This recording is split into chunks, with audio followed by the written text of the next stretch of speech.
आलिया आपल्या लुकलुकणाऱ्या डोळ्यांनी आपल्या मुलांकडे पाहत होती. त्यांच्या प्रत्येक छोट्या हालचालीकडे पाहून तिच्या मनाला एक वेगळाच आनंद मिळत होता.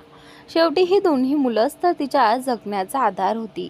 जेव्हा तिने विराजला सोडलं होतं तेव्हा ती पूर्णपणे तुटून गेली होती आणि तिला जगण्याची इच्छाही उरली नव्हती. त्या काळात तिच्या जगण्याचा एकमेव आधार तिची मुलं होती. जिथे ती आतून पूर्णपणे कोसळून गेली होती तिथे तिच्या या दोन गोंडस मुलांनी तिला पुन्हा सावरलं होतं. त्यांनीच तिला नव्या आशा, नव्या स्वप्नांची किरण दाखवली होती. आलिया हे सगळं आठवत असतानाच तिच्या डोळ्यांसमोर तो क्षण उभा राहिला, जेव्हा डिलिव्हरीनंतर तिने पहिल्यांदा आपल्या दोन्ही मुलांना कुशीत घेतलं होतं. त्या क्षणी तिचे डोळे आनंदाने भरून आले होते. दोन्ही मुलं खूपच गोंडस दिसत होती. त्यांचे छोटे छोटे हात, नाजूक बोटं आणि त्या चमकणाऱ्या डोळ्यांनी तिच्याकडे पाहणं, हे सगळं आठवताच तिचे डोळे पुन्हा ओलावले. समोर बसलेला मुलगा मात्र आलियाच्या चेहऱ्याकडे बारकाईने पाहत होता. ब्रेकफास्ट करताना ती अचानक विचारात हरवली होती. त्याची नजर तिच्या डोळ्यांवर गेली, जिथे हलकासा ओलावा दिसत होता. तिचे अश्रू डोळ्यातून बाहेर पडणार इतक्यात आलियाला कोणीतरी तिच्याकडे एकटक पाहत असल्याची जाणीव झाली. तिने लगेच स्वतःला सावरलं, डोळ्यातील ओलावा लपवला आणि क्षणातच आपल्या चेहऱ्यावर पुन्हा थंड, कठोर भाव आणले. क्षणभरापूर्वी भावूक झालेली आलिया आता पुन्हा एका हार्टलेस गर्लसारखी दिसत होती. ती त्या मुलाकडे पाहत म्हणाली, "what are you staring at me Nikhil?" हे ऐकताच निखिल घाबरला आणि पटकन म्हणाला, "नाही, मी तर फक्त असंच पाहत होतो." आलिया त्याच्याकडे रोखून पाहू लागली. त्यामुळे निखिल पुन्हा घाईघाईने ब्रेकफास्ट करू लागला. त्याला असं पाहून आलियाही शांतपणे आपला ब्रेकफास्ट करू लागली. काही वेळाने दोघंही ऑफिससाठी निघाले. आलियाने आपल्या मुलांसाठी केअरटेकर ठेवले होते. तिने एक नव्हे तर 2 केअरटेकर ठेवले होते, कारण तिला कोणत्याही प्रकारचा धोका पत्करायचा नव्हता. तिने आपलं घर अतिशय सुंदर पद्धतीने सजवलं होतं.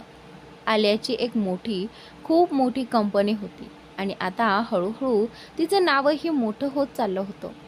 गेल्या 5 वर्षात आलियाने दिवसरात्र मेहनत करून खूप काही मिळवलं होतं.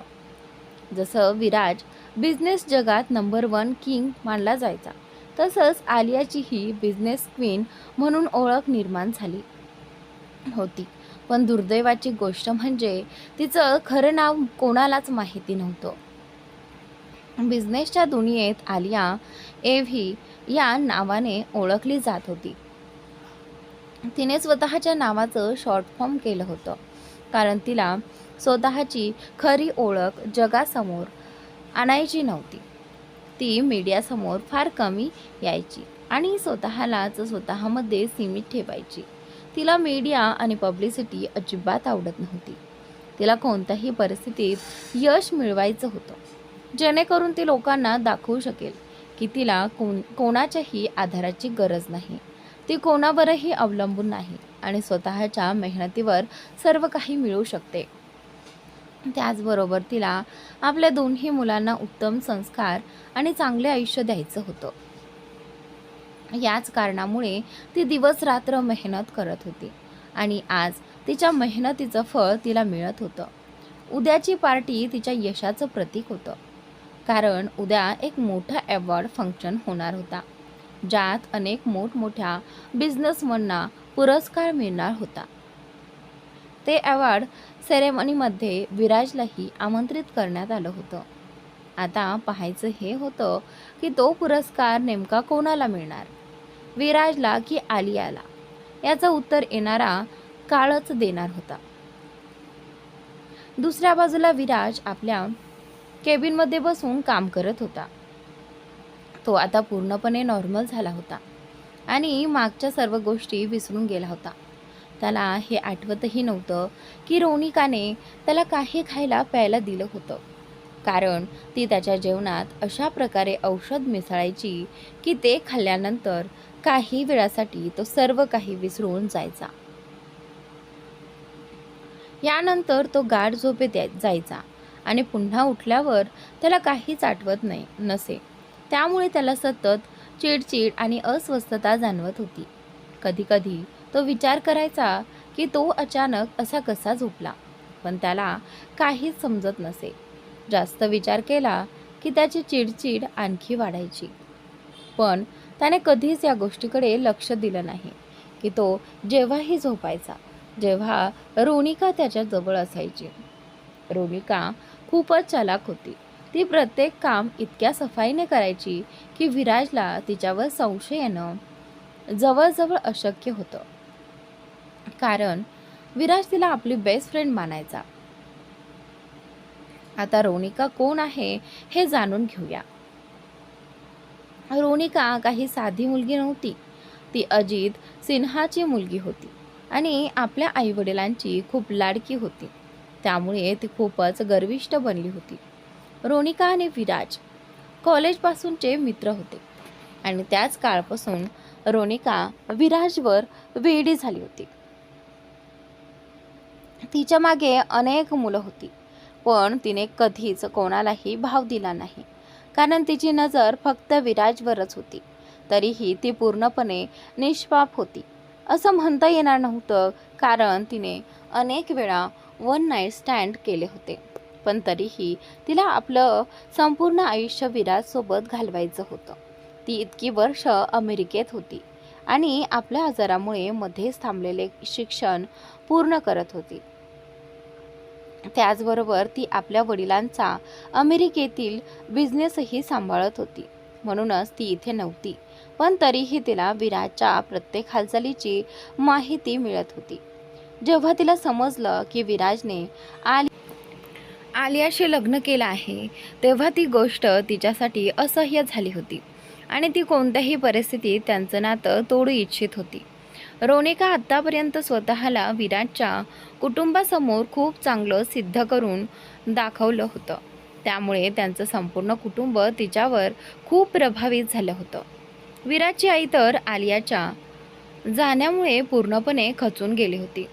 पण त्या सगळ्यांना असंच वाटत होतं की आलिया आता या जगात नाही. त्यामुळे तिची इच्छा होती की तिचा मुलगा विराजने रोनिकासोबत लग्न करून आयुष्यात पुढे जावं. मात्र विराज काही हे मान्य करायला तयार नव्हता. पण विराजचे वडील या गोष्टीच्या पूर्ण विरोधात होते, कारण त्यांना मनापासून असं वाटत होतं की आलिया अजूनही जिवंत आहे आणि ते खरंच होतं. विराजच्या आईला आलिया आता या जगात नाही असं वाटण्यामागे कारणही रोनिकच होती. तिनेच त्यांच्या मनात आलियाच्या मृत्यूची गोष्ट पक्की बसवली होती. इतकंच नाही तर ती सतत आलिया विरोधात त्यांना भडकवत होती. तिने पूर्णपणे त्यांना आपल्या बोलण्यात अडकवून ठेवलं होतं. त्यामुळे विराजची आई आलियावर थोडी नाराजही झाली होती. बऱ्याच दिवसांनी विराज आणि आपल्या आजोबांच्या पॅलेसमध्ये आला होता. आत येताच तो थेट पंखुडीच्या खोलीकडे गेला. पंखुडी अजूनही त्याच अवस्थेत बेडवर पडून होती. तिच्या आजूबाजूला अनेक मशीन लावलेली होती. तिच्या देखरेखीसाठी विराजने कायम एक नर्स ठेवली होती. त्यासोबत तुषारही तिची काळजी घेत होता. सध्या तो बाहेर गेला होता, कारण त्याला समजलं होतं की अमेरिकेतील एक प्रसिद्ध डॉक्टर पंखुडीवर उपचार करू शकतात. विराज जाऊन बेडजवळच्या खुर्चीवर बसला आणि प्रेमाने पंखुडीकडे पाहत म्हणाला, पंखू, आता तरी शुद्धीवर ये ना. अजून किती तुझ्या भावाला त्रास देशील? तुला माहिती आहे ना तुझा भाऊ तुझ्यासाठी किती चिंतेत आहे. बघ ना, एकीकडे तुझी बहिणी मला सोडून गेली आणि दुसरीकडे तू अशी रुसून पडली आहेस. तू फक्त लवकर बरी हो, मग आपण दोघं मिळून तुझ्या बहिणीला शोधूयात. मला माहिती आहे ती माझ्यावर रागावली आहे, पण मी तिला नक्की समजावेन. माझी आलिया माझ्यावर खूप प्रेम करते. जेव्हा मी तिला मिठीत घेईन ना, तेव्हा ती लगेच माझा राग विसरेल. हे बोलताना विराजच्या डोळ्यात हलकंसं पाणी आलं होतं. इतक्यात कुणीतरी त्याच्या खांद्यावर हात ठेवला. मागे वळून पाहिलं तर रोनिका उभी होती. ती त्याच्या केसांवरून हात फिरवत होती. कम ऑन विराज, स्वतःला सावर. किती दिवस त्या व्यक्तीसाठी रडणार आहेस जी तुला काहीच न समजता सोडून गेली? हे शब्द ती मनात बोलत होती. बाहेरून मात्र चांगुलपणाचा आव्हान ती म्हणाली, ऑफकोर्स विराज, सगळं लवकर ठीक होईल आणि पंखुडी ही लवकर बरी होईल. हे म्हणताना तिने पंखुडीकडे रागाने पाहिलं आणि लगेच चेहऱ्यावर पुन्हा निरागस भाव आणत विराजकडे पाहू लागली. विराज फक्त तिचा हात धरून शांत बसला होता. दरवाजाजवळ उभी असलेली त्याची आई हे सगळं पाहत होती. तिच्या मनात एकच विचार येत होता, जर तिच्या मुलाला कोणी सावरू शकत असेल तर ती फक्त रोनिकाच आहे. दुसरीकडे आलिया आपल्या ऑफिसच्या केबिनमध्ये बसून एक फाईल तपासत होती. तिच्या चेहऱ्यावर कोणतेही भाव नव्हते. ती खूप कठोर आणि शांत दिसत होती. ती गंभीर चेहऱ्याने फाईल बारीकाईने पाहत होती. तेवढ्या तिची सेक्रेटरी तिथे येऊन उभी राहिली. आलियाच्या रागामुळे ती भीतीने थरथरत होती.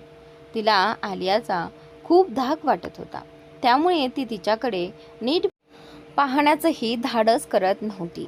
अचानक आलियाने हातातील फाईल तिच्या दिशेने फेकली आणि कठोर आवाजात म्हणाली, हे सगळं काय आहे? असं काम केलं जातं का? तुम्ही लोक जर असंच काम करणार असाल तर माझी कंपनी बुडायला वेळ लागणार नाही. अशा कामाच्या जोरावर मी माझी पोझिशन कशी टिकून ठेवू? 2 दिवसात पूर्ण करायला सांगितलेलं काम 10 दिवसातही पूर्ण झालेलं नाही. तुम्ही लोक इथे काम करायला येता की फुकटच्या पगारासाठी? जर काम होत नसेल तर तो दरवाजा आहे, गेट आउट. हे म्हणत तिने दरवाजाकडे बोट दाखवलं. समोर उभी असलेली सेक्रेटरी घाबरत म्हणाली, सॉरी मॅम, माझ्याकडून चूक झाली. मी 2 दिवस ऑफिसला आली नव्हते.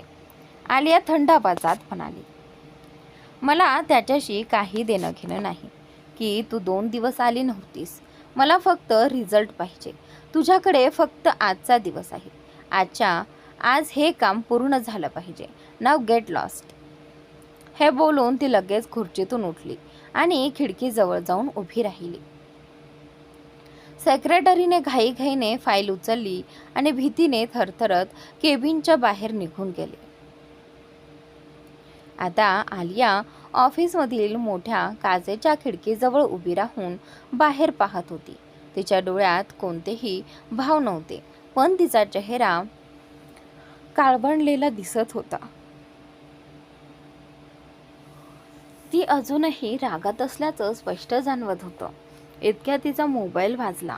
काही सेकंद स्क्रीनकडे पाहिल्यानंतर तिने कॉल रिसीव्ह केला. दुसऱ्या बाजूने एका मुलाचा आवाज आला, एव्ही, आपण अवॉर्ड शोसाठी सगळी बुकिंग केली आहे.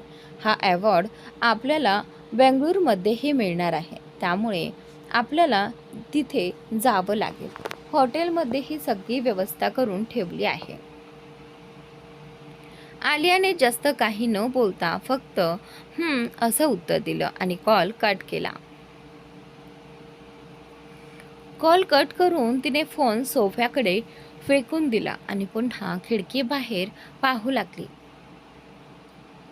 तिच्या डोळ्यांसमोर पुन्हा 5 वर्षांपूर्वीचं दृश्य उभं राहिलं. ते जेव्हा विराजच्या विश्वासघातामुळे ती रडत रडत रस्त्यावर भटकत होती आणि त्यावेळी तिला सावरणारं तिच्याजवळ कोणीच नव्हतं.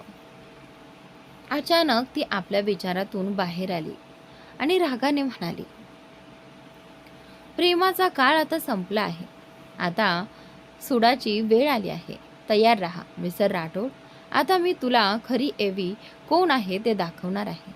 तुला कल्पनाही नाही की तू माझ्यासोबत काय केलं आहेस. माझ्या प्रेमाशी, माझ्या भावना आणि जज्बातांशी तू खेळलास आणि त्याची शिक्षा तुला नक्की मिळणार. हे बोलताना आलियाच्या डोळ्यात जणू ज्वालामुखी धगधगत होता. तिच्या नजरेत इतका राग होता की जणू ती फक्त नजरेनेच विराजला जिवंत जाळून टाकेल. अवॉर्ड सेरेमनी दुसऱ्याच दिवशी होती. त्यामुळे आलिया आपल्या दोन्ही मुलांना आणि मित्र निखिल सोबत बेंगळूरकडे निघाली. तिघेही फ्लाईटमध्ये बसले होते. आलियाच्या मनात अनेक विचारांचे वादळ सुरू होते, पण ते फक्त तिलाच माहिती होतं. तिने एक नजर आपल्या दोन्ही मुलांकडे टाकली. दोघेही गाढ झोपले होते.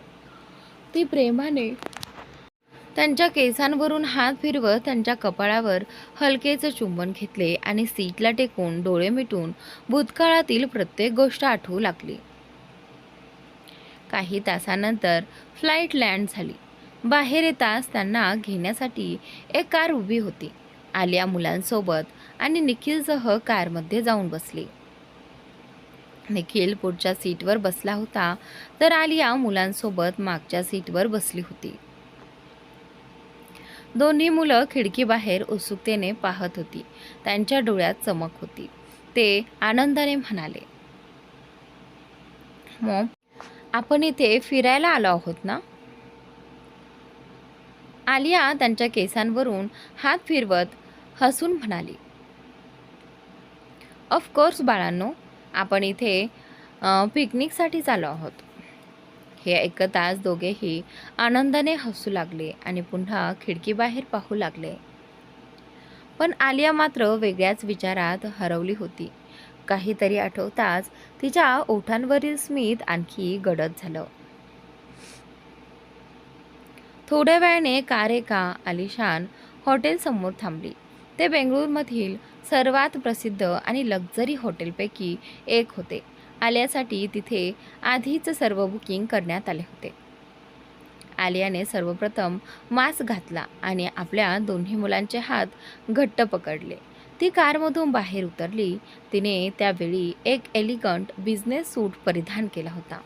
तिचे लांब सडक केस वाऱ्यावर हलकेच उडत होते. ती दोन्ही मुलांसह हॉटेलमध्ये प्रवेशली. निखिलही त्यांच्या मागोमाग आत आला. रिसेप्शनवरूनही रूमची किल्ली घेतल्यानंतर ते सर्वजण आपल्या रूमकडे गेले. काही वेळाने आलियाने दोन्ही मुलांना अंघोळ घातली, त्यांना खाऊ दिला आणि झोपवले. त्यानंतर ती स्वतः फ्रेश होऊन काही खाऊन लॅपटॉपसमोर बसली आणि काही महत्त्वाचे काम करू लागली. तेवढ्यात निखिल तिच्या जवळ येत म्हणाला, यार, तू किती काम करणार आहेस? थोडा तरी आराम कर. आलिया निर्विकारपणे म्हणाली, नाही, हे खूप अर्जंट आहे. हे बोलत ती पुन्हा लॅपटॉपवर काम करू लागली. आलियाला आपल्या दोन्ही मुलांची खूप काळजी वाटत होती, कारण ते दोघे सहज कोणाशी मिसळत नसत. ते फक्त आपल्या मॉम आणि निखिलपुरतेच मर्यादित राहत होते. ही गोष्ट आलियाला अजिबात आवडत नव्हती. तिला वाटत होतं की तिची मुलं इतर मुलांसारखी सर्वांसोबत खेळावीत, हसून बोलावीत, पण ते कायम एकटेच राहत आणि कुठे बाहेर गेल्यावर घाबरून जायचे. ही गोष्ट आलियाला आतून खूप त्रास देत होती. त्यामुळे तिने ठरवलं होतं की काही दिवस इथे राहून ती मुलांसाठी वेळ घालवेल, त्यांना फिरवेल आणि त्यांच्या मनातील भीती व संकोच दूर करण्याचा प्रयत्न करेल. थोड्याच वेळात दोन्ही मुलं उठली. मग आलिया त्यांना हॉटेलच्या मागे असलेल्या पार्कमध्ये घेऊन गेली. तिथे खूप मुलं खेळत होती, पण आलियाची दोन्ही मुलं बाकी मुलांकडे पाहून तोंड वाकडं करू लागली. हे पाहून आलिया त्यांना प्रेमाने समजावत म्हणाली,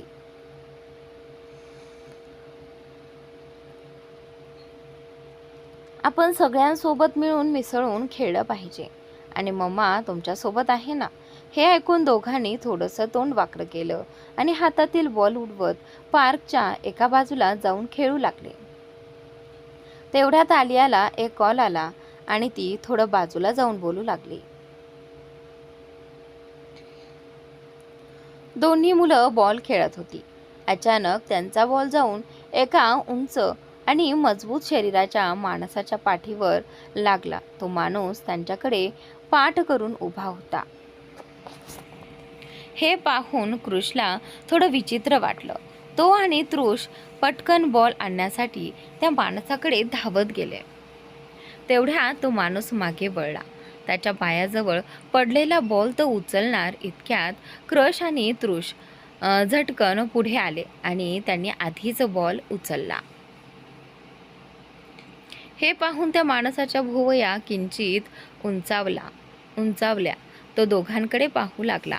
जसा तो काही बोलणार होता तितक्यात कृष त्याच्याकडे पाहत म्हणाला, ही माझी बॉल आहे, तुमची नाही. हे ऐकून त्या मुलाच्या चेहऱ्यावरील भाव बदलले. तेवढ्यात तृष म्हणाला, हा आमचा बॉल आहे, आम्ही दोघं खेळत होतो, चुकून तुमच्याकडे आला. असं म्हणत दोघं तिथून निघून जाऊ लागले. तो माणूस त्या दोन्ही मुलांकडे रागाने पाहत मनात म्हणाला, कुणाचं मूल आहेत कोण जाणे, पण किती ॲटिट्यूड आहे यांच्यात. तो अजूनही त्यांच्याकडे पाहतच होता. तेवढ्यात मागून एका मुलीचा आवाज आला, चल विराज, आपल्याला निघायचं आहे. तेव्हा विराज त्या मुलीच्या मागे जात म्हणाला, आय एम कमिंग रोनिका. असं म्हणत त्याने पुन्हा एकदा त्या दोन्ही मुलांकडे पाहिलं आणि तो तिथून निघून गेला. दुसऱ्या बाजूला आलिया आपल्या दोन्ही मुलांना शोधून खूपच घाबरली होती. मुलं कुठे गेली यामुळे ती स्वतःवरच चिडत होती. मी फोन का उचलला, ती मनात स्वतःलाच दोष देत होती. ती पुढे जात असतानाच तिला तिची दोन्ही मुलं दिसली. ती क्षणात दोघांना मिठी मारत म्हणाली, कुठे गेले होते तुम्ही दोघं? तुम्हाला माहिती आहे ना, तुमच्याशिवाय तुमची मम्मा राहू शकत नाही. तुम्ही एक मिनिट जरी माझ्या नजरेआड झालात तरी मी खूप घाबरते. ते दोघेही आपल्या आईला घट्ट मिठी मारत तिच्या पाठीवर छोट्या छोट्या हातांनी थोपटत म्हणाले, I know mamma, we love you so much. दोघांनीही आलियाच्या गालांवर किस केलं. आलियानेही हसत त्यांच्या गालावर प्रेमाने किस केलं आणि त्यांना घेऊन ती पुन्हा रूमकडे निघाली. ती रूमकडे चालत होती आणि तिची दोन्ही मुलंही आनंदाने तिच्यासोबत चालत होती. तेवढ्यात समोरून विराज आणि रोनिका येत होते. आलिया नेहमीप्रमाणे मास्कने चेहरा झाकून होती. ती आपल्या मुलांकडे पाहण्यात व्यस्त होती. दुसरीकडे विराज मोबाईलमध्ये काहीतरी पाहत चालत असल्याने त्याचंही लक्ष नव्हतं. अचानक दोघांची टक्कर झाली आणि विराजचा मोबाईल खाली पडला. पण आलियाचं त्याकडे अजिबात लक्ष गेलं नाही. ती मुलांना घेऊन पुढे निघून गेली. हे पाहून विराजला खूप राग आला. तो मागे वळून पाहू लागला, पण त्याला फक्त आलियाची पाठ दिसली. तो तिला नीट पाहू शकला नाही. मनातच तो म्हणाला, कोण आहे ही मुलगी जिने माझ्यासोबत असं केलं. त्याला खूप राग येत होता, पण तो स्वतःला कसा बसा शांत ठेवत होता. त्याच्या बाजूला उभी असलेली रोनिका त्याचा राग पाहून म्हणाली, इट्स ओके विराज, कुणीतरी वेडी मुलगी असेल. कधी कधी असं होतंच. बहुतेक पहिल्यांदाच इतक्या मोठ्या हॉटेलमध्ये आली असणार. एक्साइटमेंटमध्ये लोकांना काही भान राहत नाही. इथे असे खूप गावंढळ लोक भरलेले असतात. तू इग्नोर कर. असं म्हणत तिने त्याचा मोबाईल उचलून त्याला दिला आणि म्हणाली, चल विराज. विराजने हलकेच मान हलवली आणि मोबाईल घेऊन पुढे निघाला. पण अचानक त्याचं हृदय खूप वेगानं धडधडू लागलं होतं. त्याला समजत नव्हतं की त्याच्यासोबत असं का होत आहे. दुसरीकडे आलियाचीही अवस्था तशीच झाली होती. ती मुलांसोबत चालत होती, पण अचानक तिच्याही हृदयाची धडधड वाढली. ती पटकन चालू लागली. तिच्या चेहऱ्यावरील भाव बदलले. ती मनात म्हणाली, माझ्यासोबत हे काय होतंय. नाही, नाही, असं काही होऊ शकत नाही. मी माझ्या मुलांसोबत आहे, मग मला असं का वाटतंय? तिलाही समजत नव्हतं की तिच्यासोबत नेमकं काय होत आहे. ती मनात विचार करू लागली. असं तर तेव्हाच व्हायचं जेव्हा, पण ती लगेच स्वतःला थांबवत म्हणाली,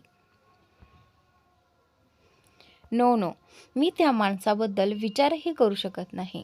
तो माणूस माझ्या प्रेमाच्या लायकीचाच नव्हता. तो तर एक नंबरचा धोकेबाज होता. असं म्हणत तिने आपल्या दोन्ही मुलांचे हात घट्ट पकडले आणि त्यांना घेऊन रूममध्ये गेली. रूममध्ये पोहोचल्यावर तिने आधी दोघांचे हात आणि तोंड धुवून घेतले. मग त्यांना काहीतरी खाऊ घातलं आणि झोपवलं. त्यानंतर ती पुन्हा लॅपटॉपवर काम करू लागली. तेवढ्यात रूमचा दरवाजा ठोठावला गेला. आलियाने जाऊन दरवाजा उघडला तर समोर निखिल उभा होता. तो हसत म्हणाला, आरू, मला आत येऊ देणार नाहीस का? आलियाने विचित्र चेहरा केला आणि काहीही न बोलता परत सोफ्यावर जाऊन बसली व काम करू लागली. निखिल आत आला, दरवाजा लॉक केला आणि तिच्या बाजूला बसत विचारलं, माझी दोन्ही मुलं कुठे आहेत? आलियाने त्याच्याकडे रागाने पाहिलं. निखिल लगेच म्हणाला, अगं, इतका राग का करतेस? शेवटी ते दोघं मला बडी म्हणतात, म्हणजे ते माझीच मुलं झाली ना. आलिया काहीच बोलली नाही. ती पुन्हा शांतपणे लॅपटॉपवर काम करू लागली. तेव्हा निखिल पुन्हा म्हणाला, ठीक आहे, मान्य आहे की ती माझी सख्खी मुलं नाहीत आणि मी त्यांचा डॅडीही नाही, पण मी त्यांचा मामा तर आहे ना. मग ते मला बडी म्हणतात तर काय बिघडलं? हे ऐकून आलियाने त्याच्याकडे एक कटाक्ष टाकला आणि पुन्हा आपल्या कामात गुंतून गेली.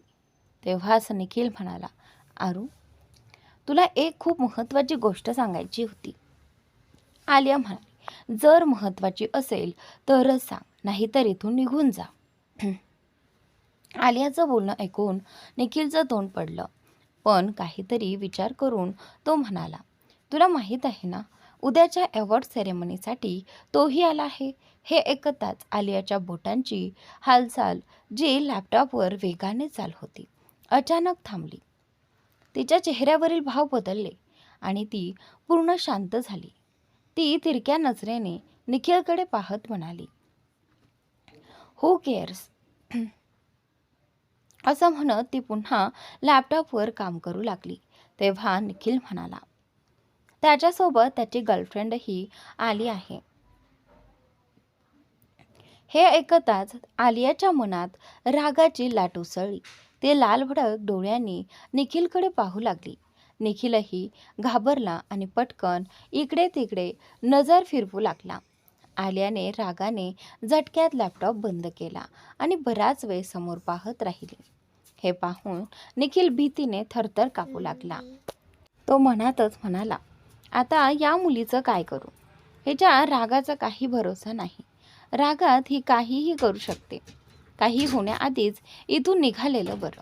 तो लगेच सोफ्यावरून उठला आणि कृष व तृष जवळ जाऊन म्हणाला, अरे, माझ्या गोड मुलांना उठलात का? ते दोघंही निखिलच्या गळ्यात पडत म्हणाले, हाय बडी.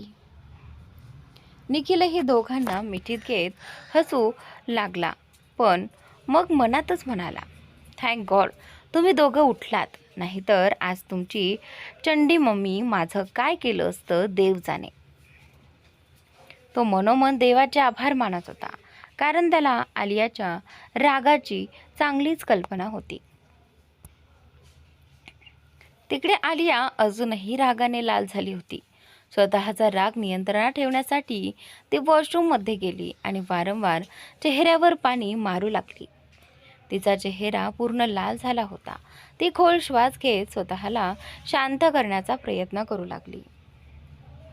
आरशात स्वतःकडे पाहत ती म्हणाली, नाही आलिया, तुला असा विचार करून चालणार नाही, घाबरूनही चालणार नाही.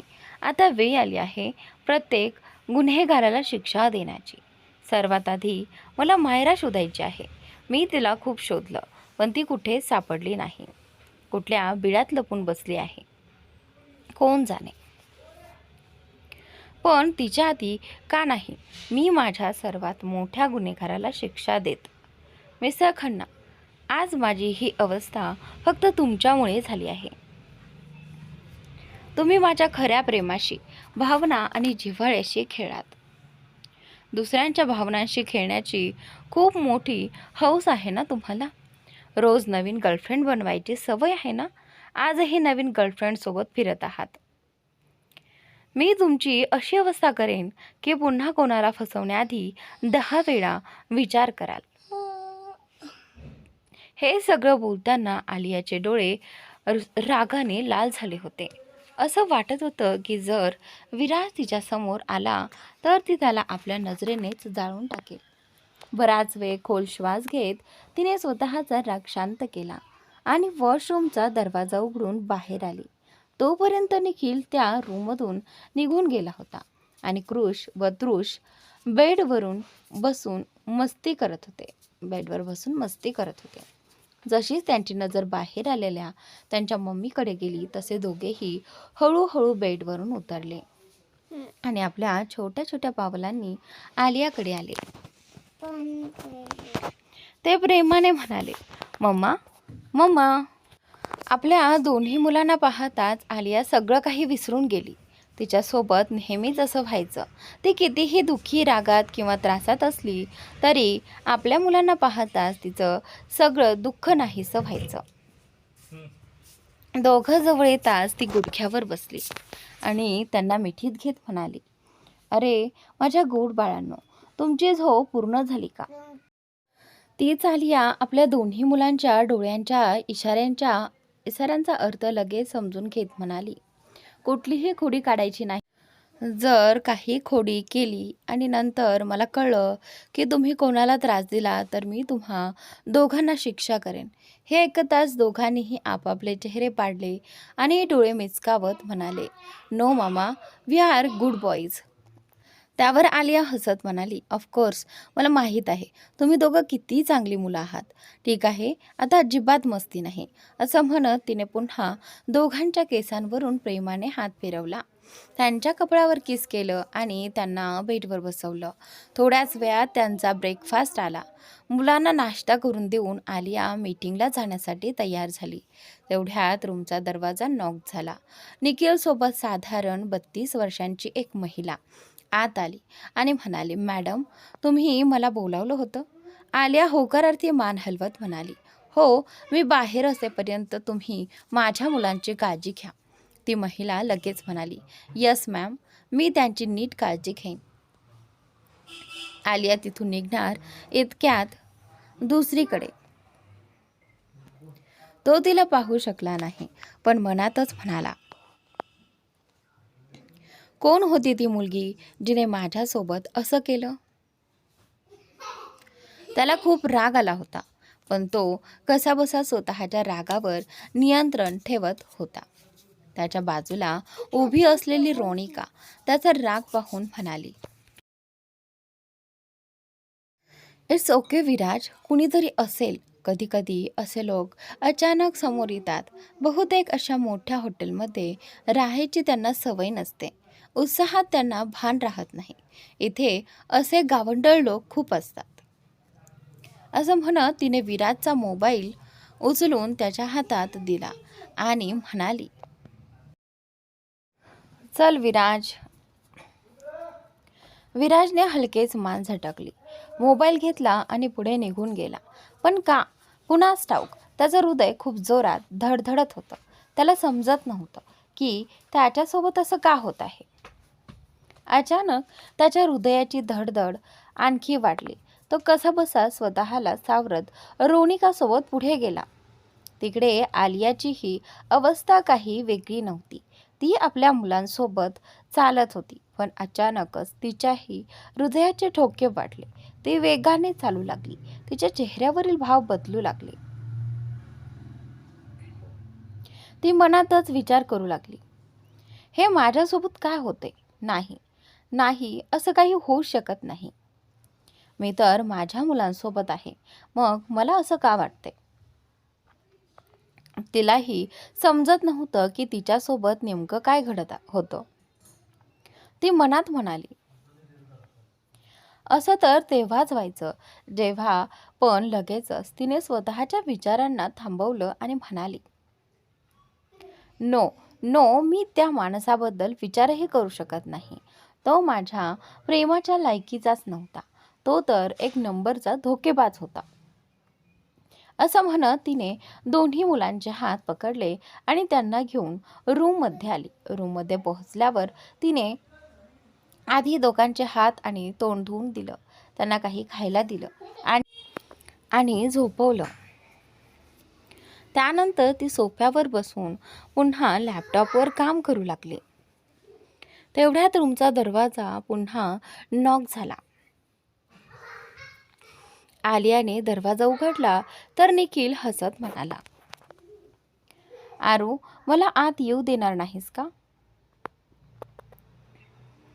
आलियाने विचित्र चेहरा केला आणि काही न बोलता दरवाजा उघडाच ठेवून पुन्हा सोफ्यावर जाऊन बसली आणि काम करू लागली. निखिल आत आला, दरवाजा लॉक केला आणि तिच्या शेजारी बसत विचारलं, माझी दोन्ही मुलं कुठे आहेत? आलियाने त्याच्याकडे रागाने पाहिलं. निखिल लगेच म्हणाला, अगं, एवढा राग का करतेस? ते दोघं मला बडी म्हणतात, म्हणजे ते माझी मुलंच झाली ना? आलिया काहीच बोलली नाही. ती पुन्हा लॅपटॉपवर काम करू लागली. निखिल पुन्हा म्हणाला, ठीक आहे, मान्य आहे की ते माझी सख्खी मुलं नाहीत आणि मी त्यांचा डॅडीही नाही, पण मी त्यांचा मामा तर आहे ना. मग त्यांनी मला बडी म्हटलं तर का बिघडलं? हे ऐकून आलियाने त्याच्याकडे एक कटाक्ष टाकला आणि पुन्हा कामात गुंतली. थोडा वेळ शांत राहिल्यानंतर निखिल म्हणाला, आरू, मला तुला एक खूप महत्त्वाची गोष्ट सांगायची आहे. आलिया चिडून म्हणाली, जर खरंच महत्त्वाची असेल तरच सांग, नाहीतर इथून निघून जा. तिचं बोलणं ऐकून निखिलने तोंड वाकडं केलं, पण नंतर शांतपणे म्हणाला, तुला माहिती आहे ना, उद्याच्या अवॉर्ड सेरेमनीसाठी तोही आला आहे. हे ऐकताच आलियाच्या बोटांची हालचाल थांबली. तिच्या चेहऱ्यावरील भाव अचानक बदलले आणि ती पूर्ण शांत झाली. तिने निखिलकडे तिरक्या नजरेने पाहत विचारलं, हू केअर्स? असं म्हणत ती पुन्हा लॅपटॉपवर काम करू लागली. तेव्हा निखिल हळू आवाजात म्हणाला, आणि त्याच्यासोबत त्याची गर्लफ्रेंडही आली आहे. जसेच आलियाने हे ऐकलं, तिला प्रचंड राग आला. ती लाल भडक डोळ्यांनी निखिलकडे पाहू लागली. पण निखिलही घाबरला आणि पटकन नजर इकडे तिकडे फिरवू लागला. आलियाने रागाने झटक्यात लॅपटॉप बंद केला आणि ती बराच वेळ निखिलकडे रोखून पाहत राहिली. हे पाहून निखिल भीतीने थरथर कापू लागला. तो मनातच म्हणाला, आता या मुलीचं काय करू मी? ह्याच्या रागाचं काही सांगता येत नाही. रागात ही काहीतरी करू शकते. काही होण्याआधी इथून निघालेलंच बरं. तो लगेच सोफ्यावरून उठला आणि कृष व तृष जवळ जाऊन म्हणाला, अरे माझ्या गोड मुलांनो, उठलात का? ते दोघेही निखिलच्या गळ्यात पडत म्हणाले, हे बडी. निखिलनेही दोघांना मिठीत घेतलं आणि हसत म्हणाला, थँक गॉड तुम्ही दोघं वेळेवर उठलात, नाहीतर आज तुमची चंडी आई माझं काय केलं असतं कोण जाणे. तो मनोमन देवाचे आभार मानत होता, कारण आलियाचा राग कसा असतो हे त्याला चांगलंच माहिती होतं. तिकडे आलिया अजूनही रागाने लाल झाली होती. स्वतःचा राग शांत करण्यासाठी ती वॉशरूममध्ये गेली आणि वारंवार चेहऱ्यावर पाणी मारू लागली. तिचा चेहरा पूर्ण लाल झाला होता. ती खोल श्वास घेत स्वतःला शांत करण्याचा प्रयत्न करत होती. आरशात स्वतःकडे पाहत ती स्वतःशीच म्हणाली, नाही आलिया, तुला असं घाबरून चालणार नाही. आता वेळ आली आहे प्रत्येक गुन्हेगाराला शिक्षा देण्याची. सर्वात आधी मला मायरा शोधायची आहे. मी तिला खूप शोधलं, पण ती कुठेच सापडली नाही. कुठे लपून बसली आहे कोण जाणे. पण तिच्या आधी माझ्या सगळ्यात मोठ्या गुन्हेगाराला शिक्षा द्यायला हवी, मिस्टर खन्ना. तिच्या डोळ्यात पुन्हा संताप दाटून आला. चला आता ब्रेकफास्ट करा, मम्माला एका महत्त्वाच्या कामासाठी बाहेर जायचं आहे. हे ऐकताच दोघांचे चेहरे पडले. आलियाने प्रेमाने त्याच्या गालांवर हात ठेवत सांगितलं, डोंट वरी, मम्मा लवकर परत येईल. फक्त एक महत्त्वाची मीटिंग आहे, ती पूर्ण करून मी लगेच येईन. आणि तोपर्यंत तुमची काळजी घेण्यासाठी एक आंटी येणार आहेत. दोघेही एकमेकांकडे पाहून डोळ्यांनी काहीतरी खुणा करू लागले. त्यांच्या मनात नक्कीच काहीतरी खोडकर प्लॅन सुरू होता. आलियाने त्यांचे इशारे लगेच ओळखले आणि ती थोड्या कडक आवाजात म्हणाली, कोणतीही शैतानी नाही हां. जर मला कळलं की तुम्ही आंटीला त्रास दिला तर मी तुम्हा दोघांना शिक्षा करेन. दोघांनी लगेच गोड चेहरा करत डोळे मिचकावत म्हटलं, नो मामा, वी आर गुड बॉयज. हे ऐकून आलिया हसली आणि म्हणाली, ऑफकोर्स, मला माहीत आहे माझी मुलं किती चांगली आहेत, पण तरीही कोणतीही बदमाशी नाही.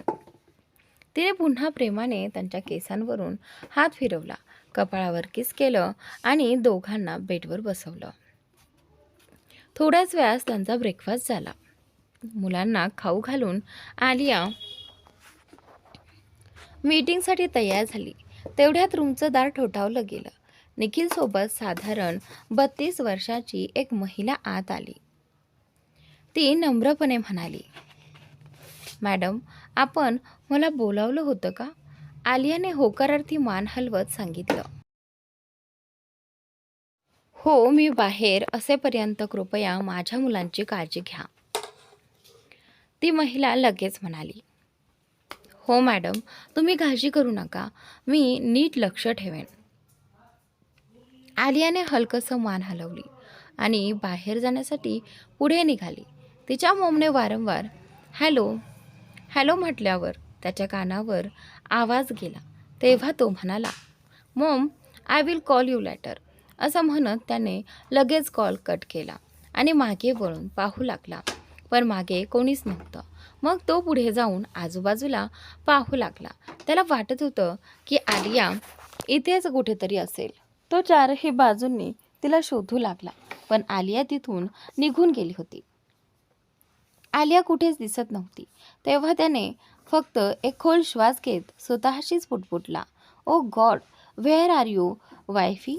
असं म्हणताना त्याच्या आवाजात वेदना स्पष्ट जाणवत होती. तेवढ्यात विराजच्या डोळ्यात पाणी आलं होतं. तो केसांतून हात फिरवत खूप अस्वस्थ वाटत होता. तेवढ्यात कोणीतरी त्याच्या खांद्यावर हात ठेवला. एका क्षणासाठी तो दचकला आणि त्याला वाटलं आलिया आली आहे. तो पटकन मागे वळून म्हणाला, वायफी तू? पण एवढं बोलून तो थांबला, कारण मागे आलिया नव्हती तर रोनिका उभी होती. वायफी हा शब्द ऐकताच तिच्या भुवया उंचावल्या. ती लगेच विराजकडे पाहत म्हणाली, व्हॉट हॅपन विराज? तू काय करतोयस आणि कॉरिडॉरमध्ये गुडघ्यांवर का बसला आहेस? विराज लगेच उभा राहत म्हणाला, मला असं वाटलं जसं की. पण त्याचं वाक्य मध्येच तोडत रोनिका पटकन म्हणाली, नाही विराज, तुला फक्त भास होत आहेत. स्वतःला सावर, ती आता इथून निघून गेली आहे. हे ऐकून विराजला खूप वाईट वाटलं. तेवढ्यात रोनिका रागाने म्हणाली, जर तिला तुझी खरंच काळजी असते तर ती एकदा तरी परत आली असते. कदाचित तिने तुझ्यावर कधी प्रेमच केलं नसेल. ती एक नंबरची धोकेबाज आहे. हे ऐकताच विराजचे डोळे रागाने लाल झाले. त्याने मूठ घट्ट आवळली आणि एका झटक्यात रोनिकाच्या खांद्यांना पकडून तिला हलवत म्हणाला, what are you talking about? Do you know what? She is my wife. She is my life. ती माझ्यासाठी सर्व काही आहे. आणि ती मला कधीच धोका देऊ शकत नाही, कारण मी तिला खूप चांगल्या प्रकारे ओळखतो. आमचे श्वाससुद्धा एकमेकात गुंतलेले आहेत. फक्त नावालाच आम्ही नवरा बायको नाही, तर मनानेही एकमेकांचे आहोत. मी तिच्यावर जीवापाड प्रेम केलं आहे आणि मला माझ्या प्रेमावर पूर्ण विश्वास आहे की ती मला कधीच धोका देणार नाही. आणि पुन्हा माझ्या बायकोबद्दल असं काही बोललीस तर. इतकं बोलून तो शांत झाला. तेव्हा रोनिका म्हणाली, तर काय विराज, काय करशील तू? मला मारशील? विराज लगेच तिच्यापासून दूर होत म्हणाला, आय डोंट नो. असं म्हणत तो मोठमोठ्या पावलांनी आपल्या रूमकडे निघून गेला. रोनिका मात्र रागाने विराजकडे जाताना पाहत होती.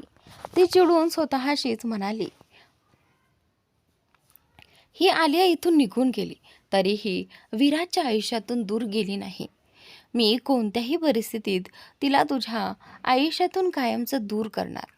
आज पुन्हा तिचं भूत तुझ्या डोक्यावर चढलंय. वाटतं डोस थोडा कमी पडला आहे. असं म्हणत तिच्या ओठांवर एक कुटील हास्य उमटलं.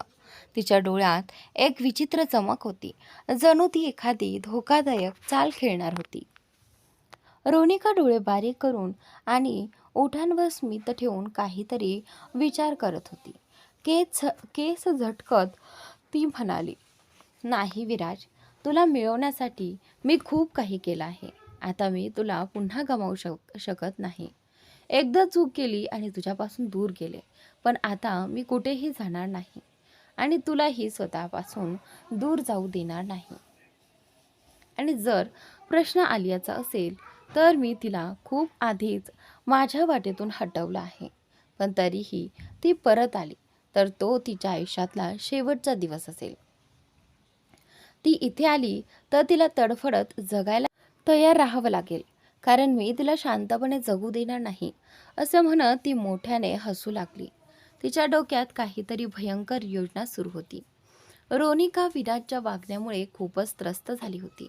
अचानक तिच्या मनात एक विचार आला, विराजला प्रत्येक ठिकाणी आलियाच का दिसते आहे?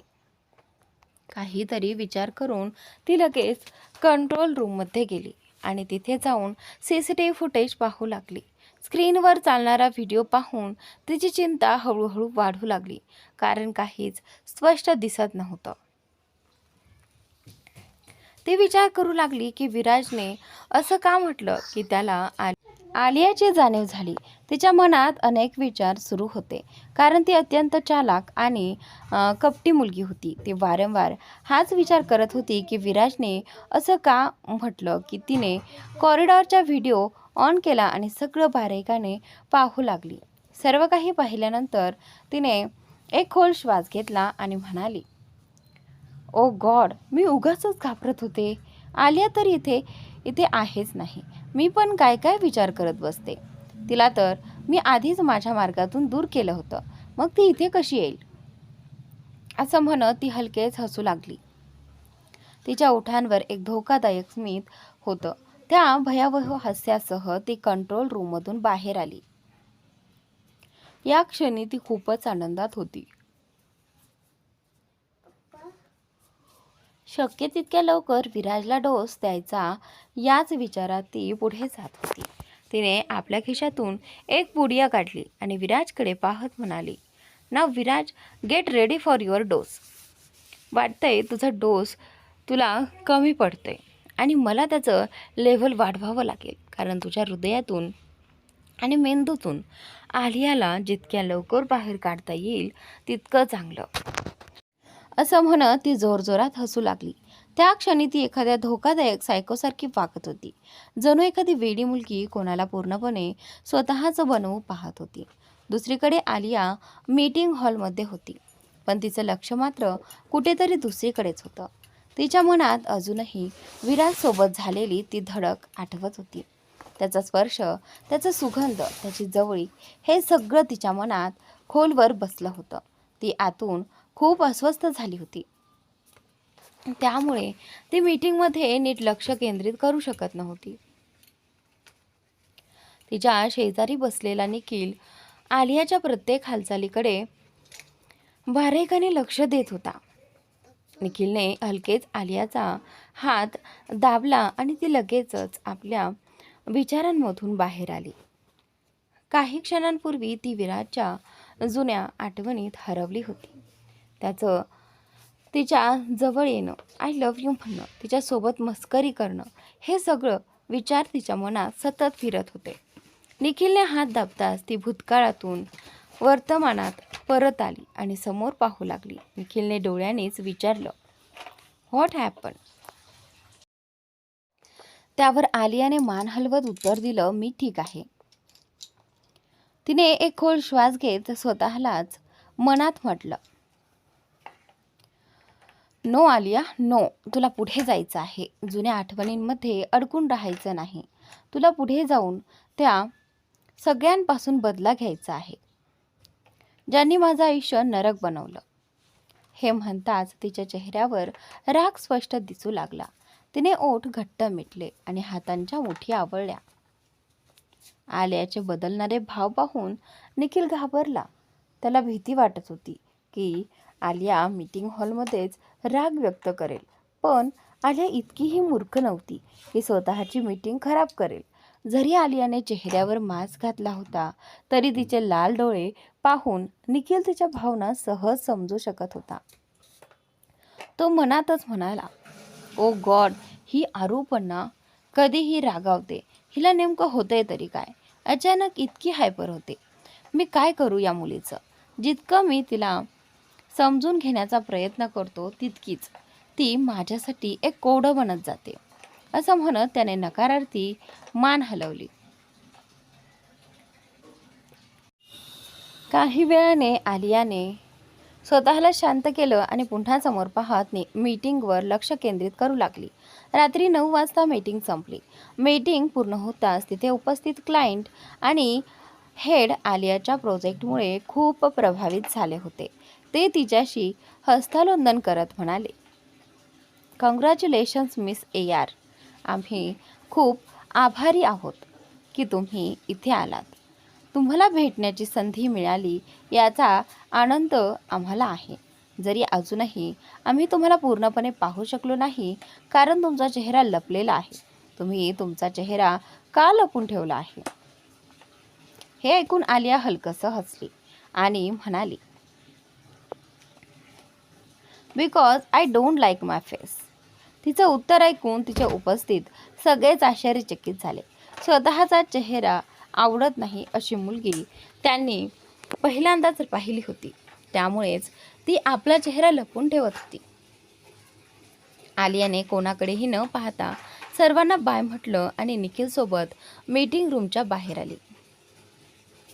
मीटिंग हॉलमध्ये मात्र अजूनही सर्वजण आलियाबद्दल चर्चा करत होते. तिच्या बोलण्यामुळे ते अजूनही आश्चर्यात होते. आलिया निखिलसोबत बाहेर आली आणि आपल्या रूमकडे निघाली. तिला आपल्या दोन्ही मुलांना भेटायचं होतं. त्यांची तिला खूप आठवण येत होती. शक्य तितक्या लवकर त्यांच्याजवळ पोहोचायचं होतं. त्याचबरोबर तिच्या मनात ही भीतीही होती की दोघं पुन्हा काही खोड्या तर करत नसतील ना. ती वेगाने रूमकडे चालू लागली आणि निखिलही तिच्या मागोमाग गेला. आलियाचं बोलणं समजून तो कृष आणि तृषला भेटण्यासाठी जात होता. काही वेळाने आलिया रूमसमोर पोहोचली. तिने दरवाजा उघडला आणि समोरचं दृश्य पाहताच ती आश्चर्यचकित झाली. तर मित्रांनो, पुढील भाग नक्की पहा आणि चॅनलला सबस्क्राईब नक्की करा.